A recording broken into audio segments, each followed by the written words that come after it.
crois que j'ai peut-être une solution.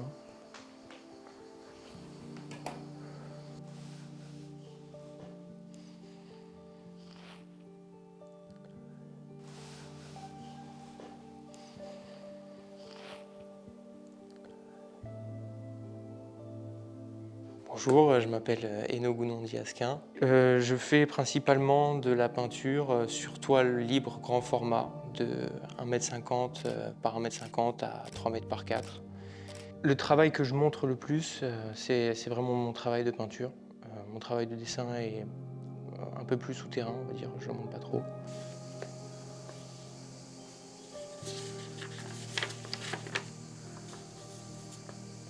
Depuis 15 ans, j'ai essayé de perfectionner une certaine partie de ce travail, de la dextérité du trait et d'apprendre justement à dessiner en lâchant prise, une sorte de transe ou quelque chose comme ça.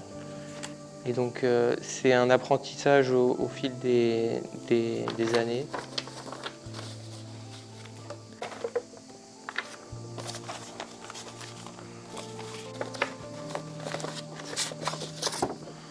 Ils sont pas mal. En fait, ma calligraphie se construit par un assemblage de signes de base que je maîtrise plus ou moins et qui s'enchaînent selon l'emplacement de mon poignet et de ma main. Et donc en fait, cet enchaînement de signes permet de créer des signes un peu plus élaborés. C'est une calligraphie qui est assez typographiée, donc j'ai plusieurs typos que j'arrive à faire selon le type d'ustensile et la manière dont je pose mes mains, etc. C'est vraiment un travail d'organisation d'espace, du plein, du vide, et donc qui s'est transformé en un langage, mais qui à la base était vraiment juste un exercice de composition. Des compositions avec des feutres ou des espèces d'inventaire de signes.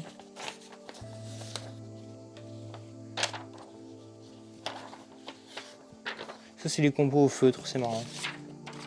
Cet exercice de dessin préparatoire, au fil du temps, ça crée une masse de dessins, du coup, que je stocke.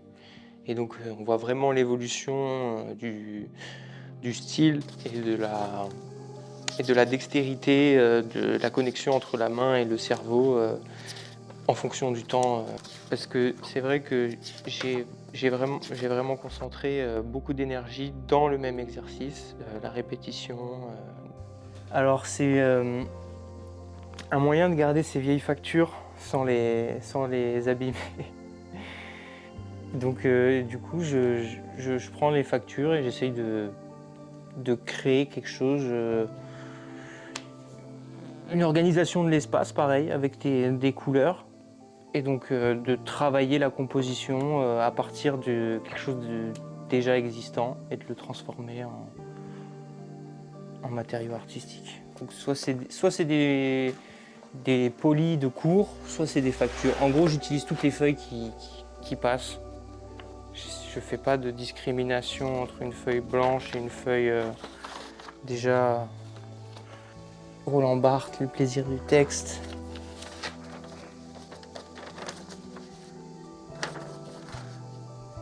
Petits trucs comme ça. Ça fait partie de mon process préparatoire, mais c'est des exercices, on va dire, plus ludiques, qui utilisent des... Pour moi, c'est des œuvres, on va dire. Ça peut être accroché au mur, un petit dessin comme ça.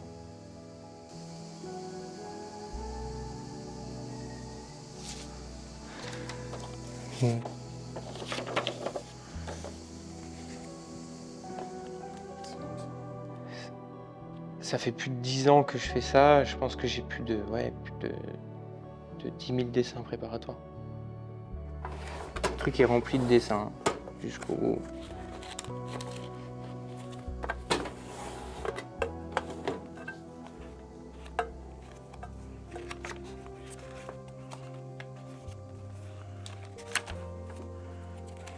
énormément de dessins là. Test de toutes les échelles, de toutes les couleurs. Ouais, en fait, ils sont dans l'ordre. Ouais. À chaque fois, il y a un petit exercice.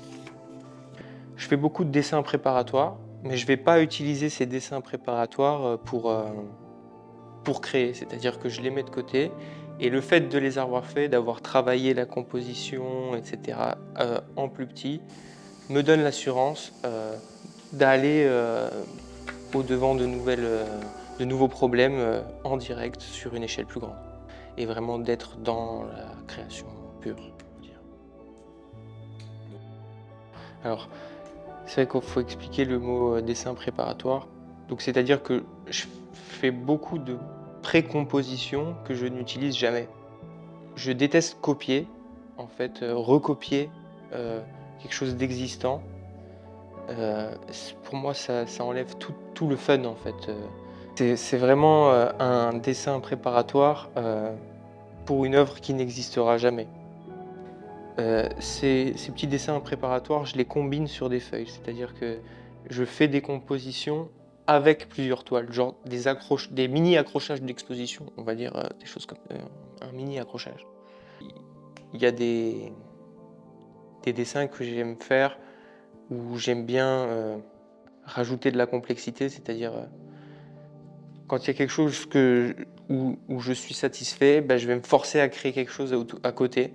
Et donc, ça va me forcer à l'excellence si je veux respecter le dessin que j'ai fait avant.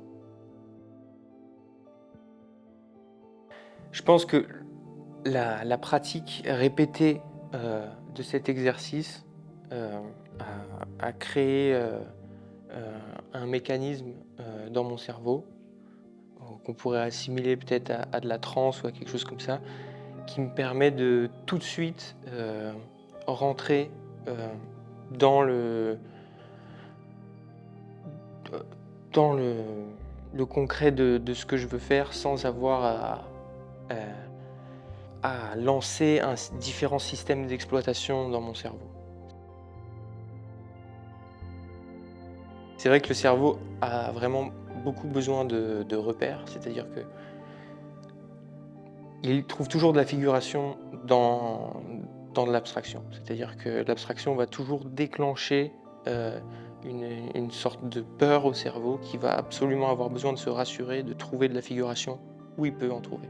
Donc ça va être un peu ce processus-là aussi qui guide mon instinct créatif, enfin qui guide mes pas lorsque je fais surtout de la peinture cette fois-ci. Parce que les signes, ça va trop vite. Des fois, j'ai pas le temps d'analyser le signe en le construisant, puisqu'il est fait, on va dire, comme on dit en graffiti, en one line, en un coup, en fait, sans lever le stylo. Mais en peinture, par contre, j'ai beaucoup plus le temps de réfléchir. Et justement, ce processus se met vraiment en place. Après, je crois que j'avais compté l'an dernier, j'étais à 500 toiles et je fais à peu près, on va dire, entre 50 et 70 toiles par an, on va dire. Voilà, on va dire une par semaine, on va dire entre une et deux par semaine.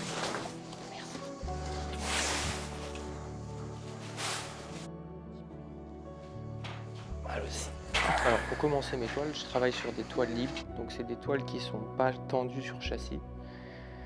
Et je récupère aussi beaucoup de toiles, des draps, des nappes, des choses, enfin, tout ce que je peux récupérer comme tissu. Et donc ces tissus, ils ont souvent des défauts, des choses comme ça, donc je les recoupe, etc. Mais il y a des plis ou des choses comme ça qui sont vraiment ancrés dans le tissu. Et donc j'aime bien jouer avec ces premiers plis comme des étapes de création initiale de la toile. Comme je t'ai dit, j'ai préparé, en fait, elle était sous la toile d'avant, donc il y a de la matière qui a percolé à travers le tissu et qui a commencé à imprégner le tissu de manière aléatoire.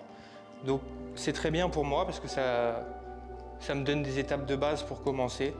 Des fois j'ai les résidus de la toile d'avant parce que je peins souvent avec une toile en dessous, donc j'ai des étapes aléatoires qui viennent s'ancrer sur la toile aussi. Donc je joue vraiment avec le tissu, avec ses défauts et ses qualités.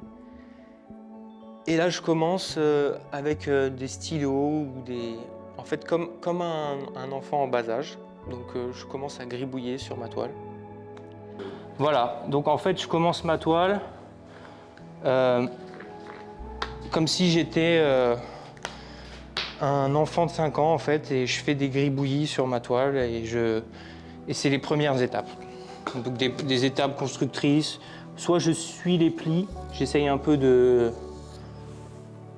réparer ma toile en mettant des étapes, comme elle n'est pas tendue sur châssis, je mets en évidence les plis et je viendrai mettre de la peinture par-dessus pour justement annuler un peu tous ces défauts. Donc voilà, la première étape, elle est terminée. Après la deuxième étape, je vais commencer à faire des trames ou des motifs, des choses qui se répètent un peu. Je fais 2-3 étapes comme ça, et puis à chaque fois, je fais une étape un peu plus structurante, comme si à chaque étape, je grandissais de 5 années, par exemple. Et donc j'apprends des nouvelles lois. Et à chaque fois, justement, ces lois se complexifient, s'ajoutent à l'histoire passée. Une étape un peu plus réfléchie, plus orthonormée, on va dire.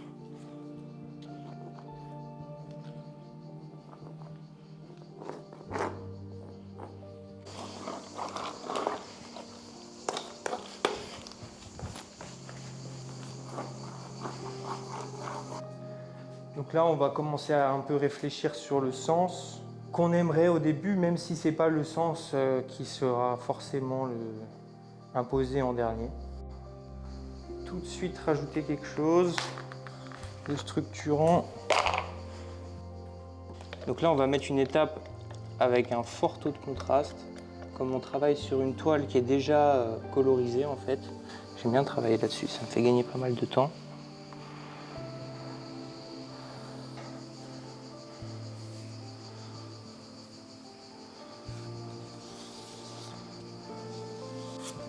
Ok.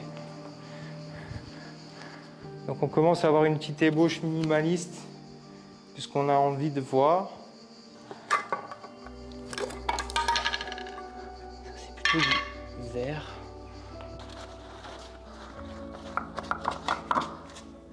Okay. Donc avant, on a mis une étape très contrastée, maintenant on va faire l'inverse.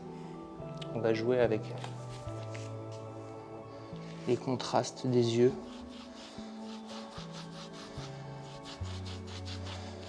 Et on va venir faire un truc marrant, on va essayer de venir cacher les trucs d'avant, ça va nous donner...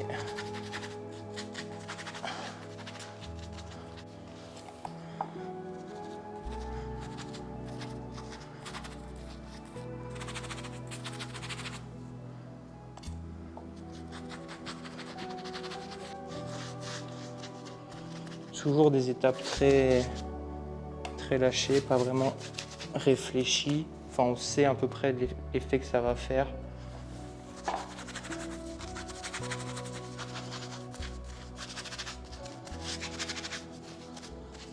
Voilà, parfait.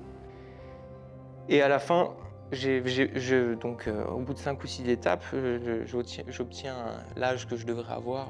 Et donc, je suis dans la pleine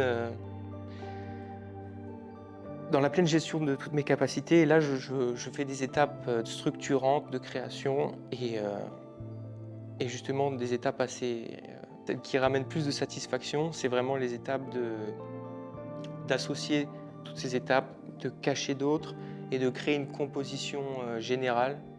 Donc tout s'équilibre à la fin. C'est vrai qu'il y a des toiles que je travaille comme ça en superposant des couches jusqu'au on va dire, au chaos, ouais.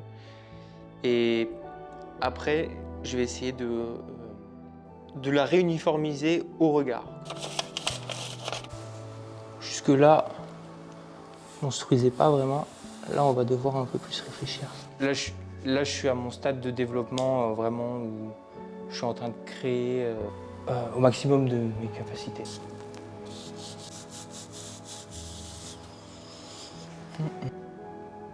C'est l'expérience qui parle, on va dire. j'essaye de me conditionner, me dire ça c'est exactement, ouais, je fais rebondir comme ça. J'essaye de créer un petit Tetris dans ma tête, de formes qui s'assemblent et qui vont pouvoir aller du mieux qu'elles peuvent ensemble, selon... Récupérer les traits droits quand même. Ça fait très mal aux yeux quand c'est pas droit. Celui-là est mieux. Waouh. Ok. Allez, c'est parti.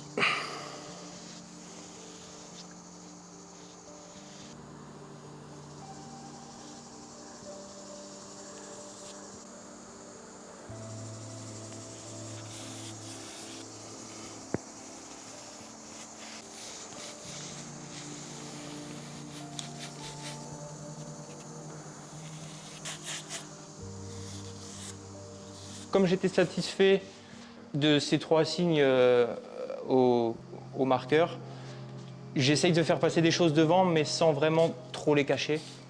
Des fois, c'est ce qui me fait rater ma toile, de vouloir absolument garder une partie.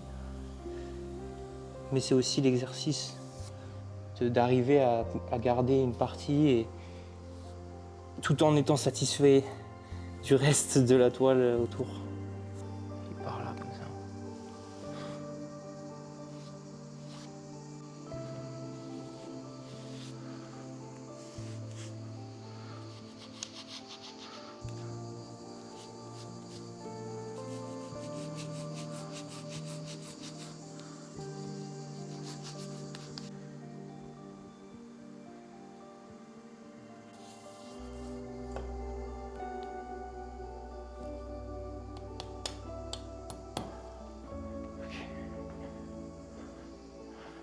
Je la réaccroche après. J'ai peut-être une idée, ouais, de faire un autre cadre à l'intérieur.